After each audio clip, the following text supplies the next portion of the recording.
आप सबको जय मसीह। आज हम रोमियो 12 अध्याय 1 पद से लेकर के 2 पद तक के बारे में देखेंगे। जब हम इस समय उपवास और प्रार्थना के समय में हैं तो हम देखेंगे रोमियो 12 का 1 से 2 में परमेश्वर की इच्छा को समझने का मार्ग दिखाया गया है। इसलिए हे भाइयों, मैं तुमसे परमेश्वर की दया स्मरण दिलाकर विनती करता हूँ कि अपने शरीरों को जीवित और पवित्र परमेश्वर को भावता हुआ बलिदान करके चढ़ाओ, यही तुम्हारी आत्मिक सेवा है।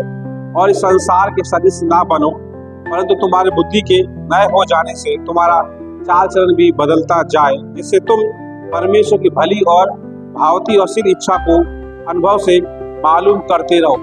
परमेश्वर की इच्छा को समझने के लिए अवश्य सिद्धांत संपूर्ण समर्पण अपूर्ण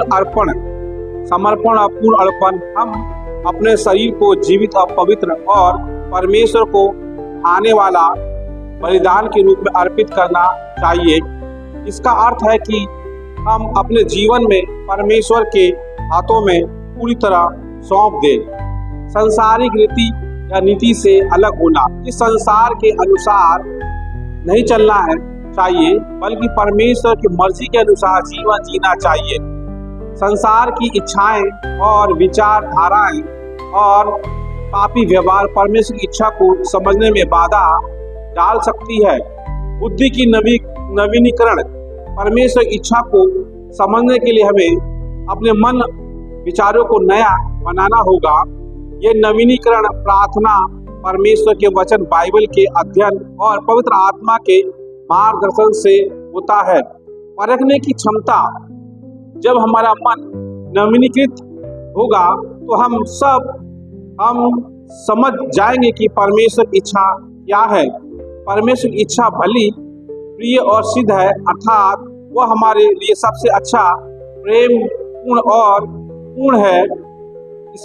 इसका निष्कर्ष हम इस बात पर निकाल सकते हैं, अगर हम अपने जीवन को पूर्ण तरह परमेश्वर को समर्पित करें, संसार की नीति से ना चले और अपने मन को उसके वचन द्वारा नया बनाए, तो हम परमेश्वर की इच्छा को पहचान सकते हैं और उसके अनुसार जी सकते हैं। इस उपवास के समय हम परमेश्वर की इच्छा के अनुसार जिए, ना कि संसार की इच्छा के अनुसार।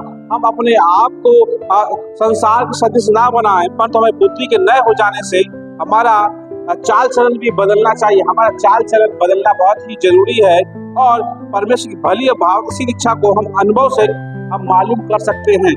हम अपने आप को परमेश्वर को समर्पण करें, परमेश्वर के हाथ में दें, ताकि परमेश्वर इस महान उपवास के समय में परमेश्वर हमें आशीषों को प्रदान कर सके।